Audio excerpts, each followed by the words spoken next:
జూబ్లీహిల్స్ నియోజకవర్గం ఉప ఎన్నికపై ఇప్పుడు రకరకాల చర్చలు జరుగుతున్నాయి. బీహార్ అసెంబ్లీ ఎన్నికలతో పాటు నోటిఫికేషన్ వచ్చే అవకాశం ఉండటంతో రాజకీయ పార్టీలన్నీ తమ సన్నాహాలు ప్రారంభించాయి. అంతర్గతంగా అభ్యర్థులను ఖరారు చేసుకున్నాయి. బీఆర్ఎస్ పార్టీ తరపున దివంగత ఎమ్మెల్యే గోపీనాథ్ సతీమణి సునీత పేరును దాదాపుగా ఖరారు చేశారు. ఆ కుటుంబానికి అండగా ఉండాలని కేటీఆర్ కార్యకర్తల సమావేశం ఏర్పాటు చేసి ప్రకటించారు. కాంగ్రెస్ తరపున నవీన్ యాదవ్ పేరు వినిపిస్తోంది. బీజేపీ తరపున కూడా ప్రముఖులే పోటీ చేయనున్నారు. ఎంతమంది పోటీ చేసినా ఇప్పుడు ఈ నియోజకవర్గ ఫలితం రాజకీయాలను మార్చటం ఖాయంగా కనిపిస్తోంది. ముఖ్యంగా తెలంగాణలో రాజకీయంగా ప్రభావం చూపిస్తారని అనుకుంటోన్న కమ్మ సామాజిక వర్గ బలంపై ప్రధానంగా ప్రభావం చూపనుంది. తెలుగుదేశం పార్టీ తెలంగాణ నుంచి కనిపించకుండా పోయిన తర్వాత తెలంగాణ కమ్మ సామాజిక వర్గం మద్దతు బీఆర్ఎస్ పార్టీకి లభించింది. బీఆర్ఎస్ పార్టీ టీడీపీని టార్గెట్ చేసినా ఆ పార్టీ నాయకత్వం జగన్తో సన్నిహితంగా ఉన్నా ఆ వర్గం బీఆర్ఎస్కే మద్దతు పలికింది.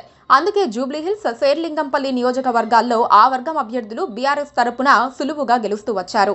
ఇప్పుడు మాగంటి గోపీనాథ్ చనిపోయారు. శేర్లింగంపల్లి ఎమ్మెల్యే కాంగ్రెస్ లో చేరారు. దీంతో ఆ వర్గానికి దిక్కుతోచని పరిస్థితి ఎదురవుతోంది. జూబ్లీహిల్స్ ఎన్నికల్లో మాగంటి గోపీనాథ్ సతీమణిని నిలబెడుతున్నారు. ఆమె విజయం సాధించకపోతే కమ్మ వర్గం ప్రభావం తగ్గిపోయిందని లెక్కలు వేస్తారు విశ్లేషకులు. ఇప్పటికే శేర్లింగంపల్లిలో గాంధీ పరిస్థితి తలకిందులైందని చెబుతున్నారు. తెలంగాణ రాజకీయాల్లో ఓట్ల పరంగా స్వల్పమే అయినా బలమైన ప్రభావం చూపగల స్థితిలో కమ్మ వర్గం ఉందని ఇప్పటి వరకు రాజకీయ వర్గాలు అంచనా వేస్తూ వస్తున్నాయి. అందుకే అన్ని పార్టీలు కలిసి గ్రేటర్ హైదరాబాద్, ఆదిలాబాద్, నిజామాబాద్, ఖమ్మం, నల్గొండ వంటి జిల్లాల్లో కమ్మ వర్గాలకు టికెట్లిస్తారు. ఇతర చోట్ల కమ్మవర్గం నేతలకు ప్రాధాన్యత ఇస్తారు. అసెంబ్లీలోనూ వారి ప్రాతినిధ్యం ప్రాధాన్యంగానే ఉంటుంది. ఆ ప్రాధాన్యతను ఆ వర్గం నిలబెట్టుకోవాలంటే ఇప్పుడు జూబ్లీహిల్స్ నుంచి కోల్పోయిన తమ వర్గం అభ్యర్థిని గెలిపించుకోవాల్సిందే. మాగంటి సునీత విజయం ఇప్పుడు బీఆర్ఎస్ పార్టీకే కాదు, కమ్మ వర్గానికి కూడా ముఖ్యమే. రాజకీయాల్లో ఎంత ప్రభావం, బలం చూపించగలిగితే, ఎంత ఐక్యత చూపించగలిగితే ఆ వర్గం తాము అనుకున్న పనుల్ని చేయించుకోగలుగుతుంది.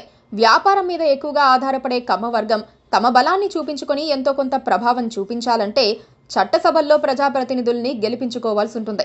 మాగంటి గోపీనాథ్ తెలంగాణ ఏర్పడే వరకు టీడీపీలోనే ఉన్నారు. చిన్న వయసు నుంచే పార్టీ కోసం కష్టపడ్డారు. చాలా ఆలస్యంగా ఆయనకు అవకాశం లభించింది. తెలంగాణ ఏర్పడిన తర్వాత విధిలేని పరిస్థితుల్లో బీఆర్ఎస్ లో చేరారు. అయినా ఆయన టీడీపీ గురించే చెబుతూ ఉంటారని కేటీఆర్ ఓ సందర్భంలో చెప్పారు. టీడీపీతో ఆయనకు ఉన్న ఎఫెక్షన్ అలాంటిది.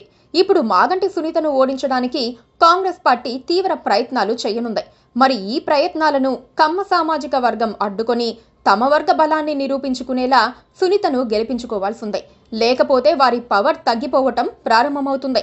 అది చాలా పరిణామాలకు దారితీస్తుంది. Please subscribe to KTV Telugu. KTV Telugu. KTV Telugu. KTV Telugu channel.